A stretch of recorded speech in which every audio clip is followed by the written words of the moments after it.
Assalamualaikum warahmatullahi wabarakatuh. Azana kiram, ashabu qanatu Majelis Ulama Indonesia. Sanukrimulakum nasra, al-khobar waki mimatifikasi halian. Ma'akum sofa mawabzatina matifikasi fi'al akbani minha. Mengawali berita pada hari ini, Haji Umar K., Ketua Umum Front Pemuda Muslim Maluku atau FPMM, merestui acara yang diselenggarakan Bidang Pemberdayaan Perempuan dan Anak FPMM Kota Bekasi bersama PMI Kota Bekasi menyelenggarakan kegiatan sosial berupa donor darah. Kegiatan ini berlangsung pada Jumat 2 Mei 2025 yang bertempatan di Masjid Ar-Romlah Kompleks Bina Lindung Perumahan Nirvana Regensi Pondok Gede. Acara ini diadakan untuk memperingati Hari Pendidikan Nasional.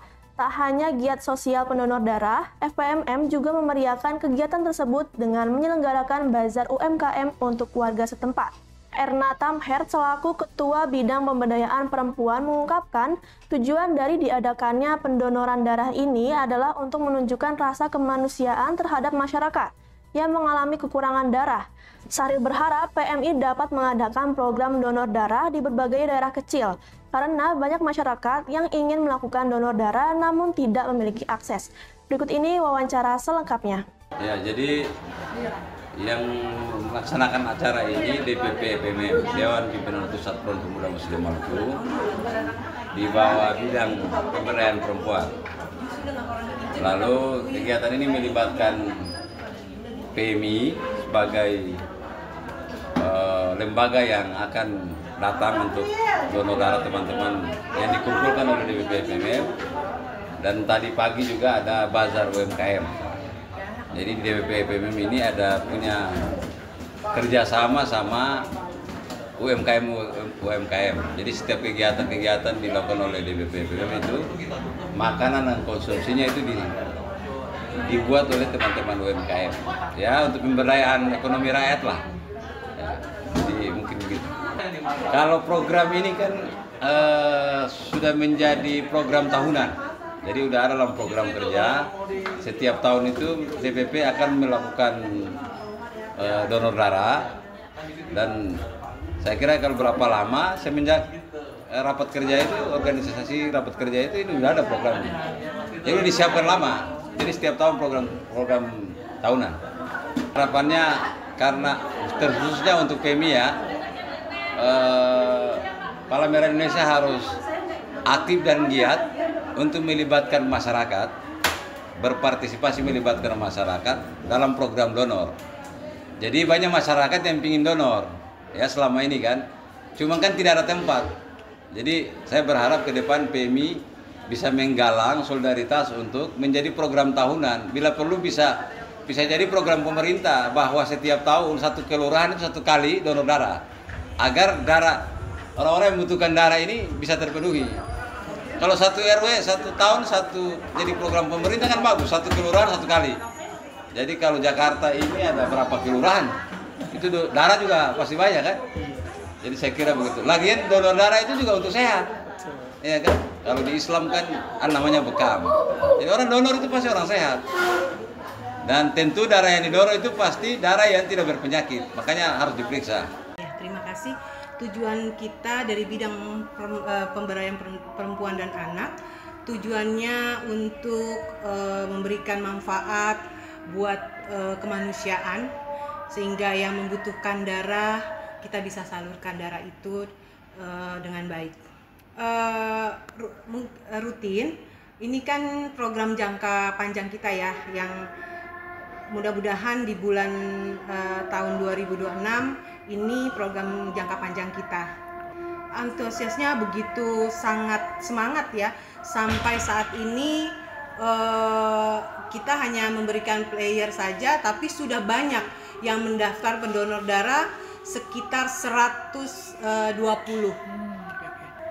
Sebenarnya dari PMI itu hanya 50 kantong, tapi kita siapkan peserta donor darah close di 120. Syaratnya pertama sehat, tidak berkonsumsi obat-obatan, yang pasti tidak HB-nya cukup ya, tidak rendah.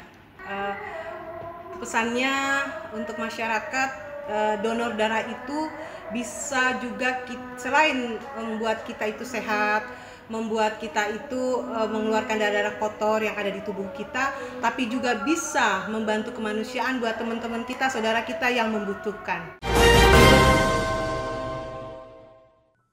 Berita selanjutnya, Front Pemuda Muslim Maluku atau FPMM Kota Bekasi menyelenggarakan kegiatan sosial berupa donor darah. Pada kegiatan tersebut juga terdapat bazar UMKM yang dilaksanakan pada Jumat 2 Mei 2025. Kegiatan ini bertempatan di Masjid Ar-Romlah Kompleks Bina Lindung Perumahan Nirvana Regensi Pondok Gede. Sahril Wasahua, Wakil Ketua Umum FPMM, mengatakan tujuan bazar UMKM ini untuk memberdayakan ekonomi rakyat, meningkatkan kesadaran masyarakat akan pentingnya pendidikan dan pemberdayaan ekonomi rakyat melalui UMKM, sehingga dapat menjadi ajang silaturahmi dan sinergi antara ibu-ibu dari pemberdayaan perempuan dan UMKM, serta dapat menjadi momentum untuk meningkatkan kesadaran masyarakat akan pentingnya UMKM. Berikut ini wawancara selengkapnya. Yang pertama, kenapa mengajak UMKM itu karena di Indonesia kan sangat banyak UMKM dan saya mau di setiap kegiatan pemberdayaan perempuan dan anak itu selalu ada bazar. Dari bazar kita bisa berkolaborasi satu sama yang lain. Alhamdulillah sampai sekarang ada 16 stand. Ada makanan, minuman, gamis, sampai aksesoris juga ada. Kalau untuk di hari ini kita buka dari pagi sampai sore, sampai kegiatan donor darah selesai. Harapan saya untuk khususnya untuk di bazar ini berharap bahwa kegiatan ini tidak terjalan sekarang aja. Terima kasih. Bismillahirrahmanirrahim. Assalamualaikum warahmatullahi wabarakatuh.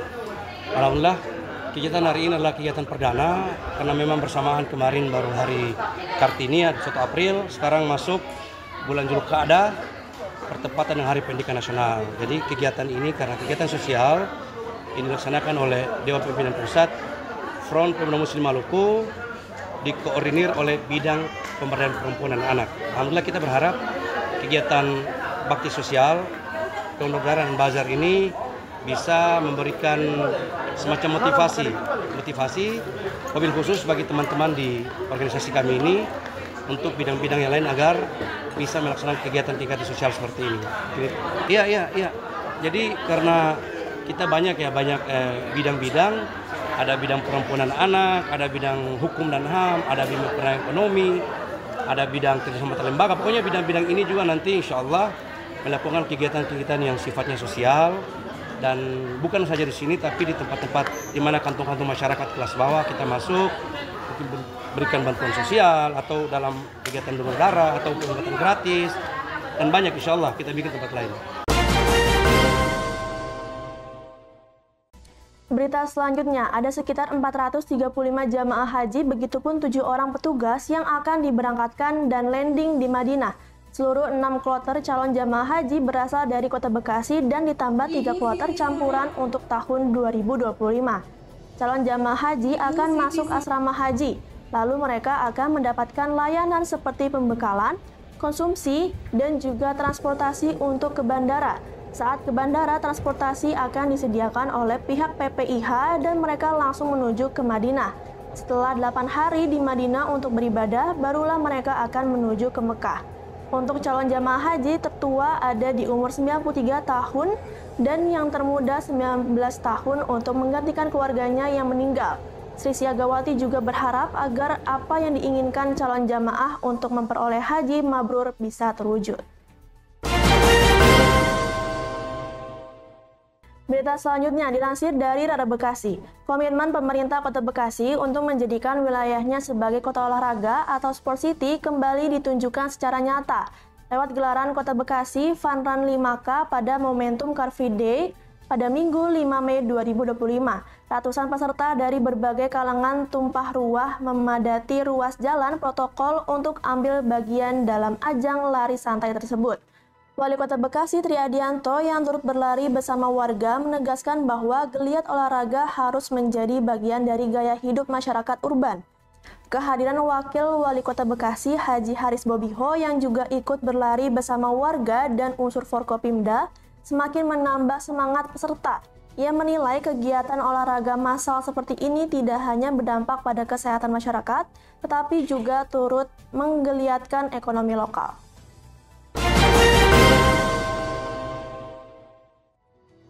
Mengakhiri berita pada hari ini dilansir dari radabekasi.id.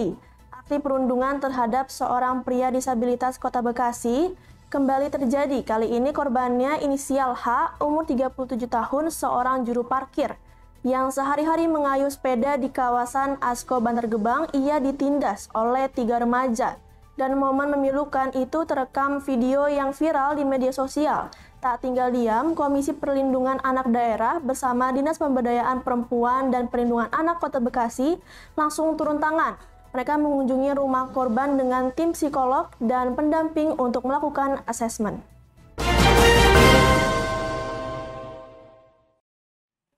And that was the news for today. Stay tuned Bekasi City in the News, aktual and up to date. I am Sofa Mawazasina. See you the next time. Wassalamualaikum warahmatullahi wabarakatuh.